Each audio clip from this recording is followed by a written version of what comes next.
very vehemently I want to say that it is a stereotype about BNP that this party is always on behalf of democracy.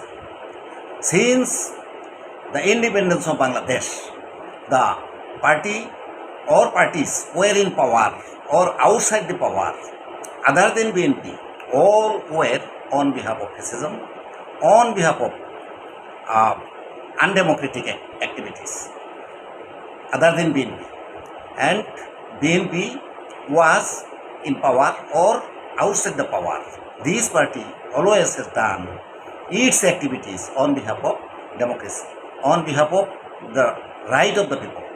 It is a truth. It is quite believed by the people of Bangladesh. Other parties, those who were in power or outside the power, and the collaborators or allies of those parties were sometimes or very often they were on behalf of undemocratic activities, on behalf of fascism. BNP never did anything on behalf of fascism. So people of Bangladesh believe about this party, and they have faith in this party, I think. So, thank you.